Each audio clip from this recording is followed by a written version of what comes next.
E a nova pesquisa Genial Quest mostra o presidente Lula com 10 pontos à frente do senador Flávio Bolsonaro e do governador Tarcísio de Freitas em cenários de segundo turno na corrida ao Planalto. A gente acompanha agora, aqui na nossa tela, a intenção de voto para a presidência da República, segundo turno. Lula, do PT, com 46% das intenções, Flávio Bolsonaro, do PL, com 36%, branco, nulo, não vai votar 15%, indecisos 3%. Então, essa a tela que nós temos aqui, mostrando Lula com Flávio Bolsonaro nessa corrida presidencial do ano que vem. E tem também as simulações que foram feitas com o governador Tarcísio. Eu quero trazer também para os nossos comentaristas a rejeição que foi apontada por cada uma dessas pesquisas. Flávio Bolsonaro tem 62% de rejeição, Lula 54%, Tarcísio de Freitas tem 47%.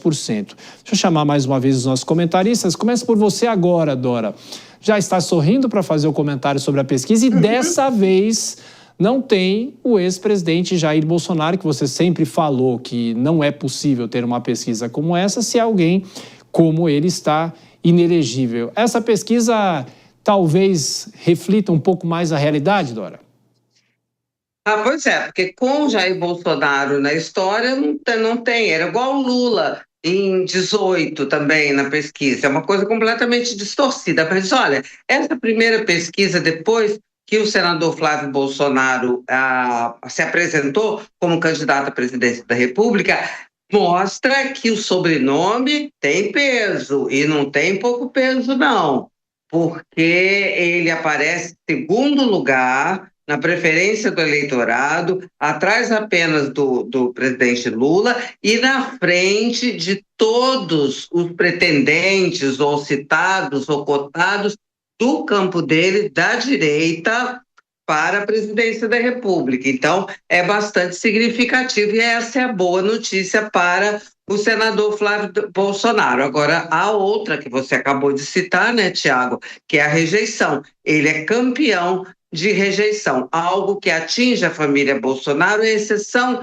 apenas em alguns casos, em alguns quadros, a ex-primeira-dama Michele Bolsonaro. De qualquer modo, essa pesquisa, do jeito que ela dá um up aí no Flávio Bolsonaro, que o nome dele foi super mal recebido, inclusive da direita, né? Então, quando a pessoa aparece bem na pesquisa, essa situação pode mudar, a pessoa já fica mais bonito, né, não? Aí já aparece ali competitivo, então os políticos, o mundo político já começa a chamar de bonitinho, né?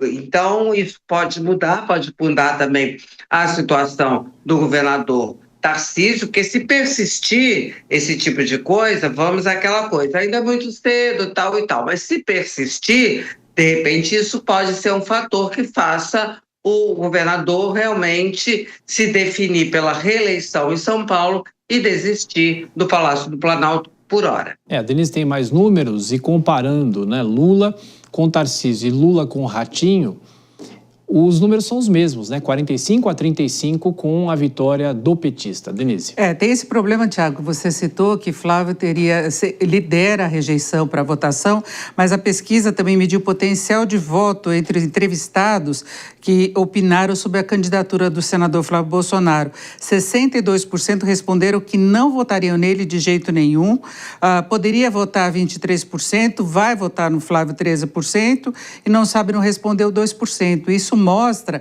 que entre os bolsonaristas nós temos muitos que seguem a determinação do ex-presidente Bolsonaro. Ele indicou Flávio como pré-candidato, então ele passou à frente de Tarcísio. Mas precisaríamos ver uma condição diferente, por exemplo, se Tarcísio fosse o indicado pelo ex-presidente Bolsonaro. E, inclusive, foi questionado também pela pesquisa quem eles achavam que deveria ser indicado, e Michele Bolsonaro aparece com 19%. Não é? Então, tem esse questionamento da indicação feita também entre os que disseram que votariam nele. Michele seria a preferida.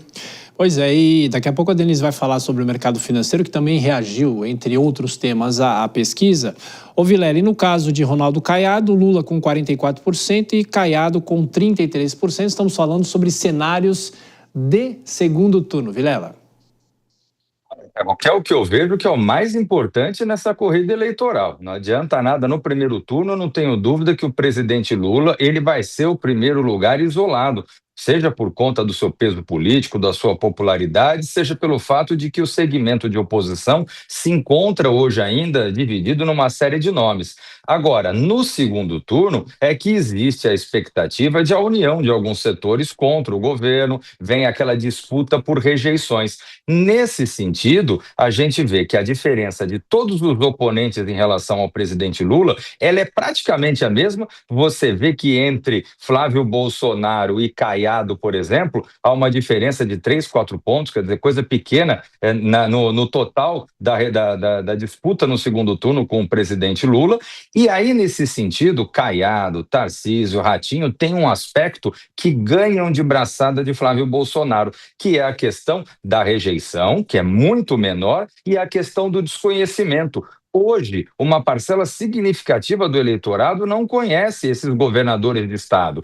No contexto eleitoral, seguramente o Brasil inteiro vai conhecer. E aí existe a expectativa de que, sendo mais conhecidos, esses nomes poderão subir nas pesquisas e, eventualmente, suplantar Lula, que é o mais popular, mas é conhecido por todo o Brasil e também é quem tem a maior rejeição, salvo a rejeição da família Bolsonaro. Denise, e o que aconteceu com o mercado nessa terça-feira? A gente acompanhando o dia inteiro aqui, a bolsa caiu, o dólar subiu, não é? Foi piorando ao longo do dia, né? Já começou negativa pela ata do Copom, que eu vou falar daqui a pouquinho, mas teve um reflexo também da pesquisa que foi divulgada. Sabemos que o mercado tem como favorito Tarcísio de Freitas, governador de São Paulo, que vê com mais chances na avaliação do mercado, com condições de vitória num segundo turno, disputando com o presidente Lula, não é? E nós tivemos o mercado financeiro, o dólar subiu 0,73%, cotação de venda em R$ 5,46, a bolsa caiu 2,42%, a bolsa que vinha batendo recordes aí perto dos 165 mil pontos, hoje fechou pouco acima dos 158 mil pontos. Então, tem essa preocupação da competitividade de um candidato de direita, que é a opção do mercado financeiro, que gostaria, pelo menos a maior parte do mercado, de ver uma derrota do presidente Lula, por mudanças prováveis na gestão da política econômica, especialmente em relação às finanças públicas, e o mercado vê com certo ceticismo a candidatura de Flávio Bolsonaro. Daí é a segunda vez que há uma reação negativa, porque pelos dados da pesquisa, com toda essa rejeição, dificuldade de uma articulação maior, inclusive para segundo turno, como o Vilela estava colocando, de conseguir essa adesão, essa força política, então o mercado fica meio preocupado. Foi uma reação à pesquisa, mas como eu disse, foi reação também a outros fatores. A ata do Copom trouxe um tom mais ameno que o comunicado da semana passada. O Copom reconheceu que há um arrefecimento da inflação, da atividade econômica, inclusive no setor de serviços, o que pode colaborar para um comportamento melhor da inflação. Em relação ao mercado de trabalho, o Copom agora está considerando fatores estruturais e conjunturais. Pode ter havido uma mudança mesmo no mercado de trabalho, que apresenta também uma certa moderação, mesmo com um recorde de baixa da taxa de desemprego. Então, ele abriria, em tese, o espaço para discussão de um corte dos juros, só que ele mantém aquela posição de relevância dessa política de juros elevados para conseguir fazer com que a inflação caminhe mesmo para a meta. Então, o mercado ficou muito dividido, mas a aposta dominante ainda é que não ocorra um corte dos juros no mês de janeiro. E aí nós tivemos também nos Estados Unidos a divulgação de dados do mercado de trabalho, houve o shutdown lá, então nós tivemos hoje a divulgação dos dados do mercado de trabalho de outubro e novembro. Houve aumento da taxa de desemprego para 4,6%, o mercado esperava 4,4%, mas essa piora teve a ver com os dados de outubro, porque em novembro a geração de vagas superou as expectativas.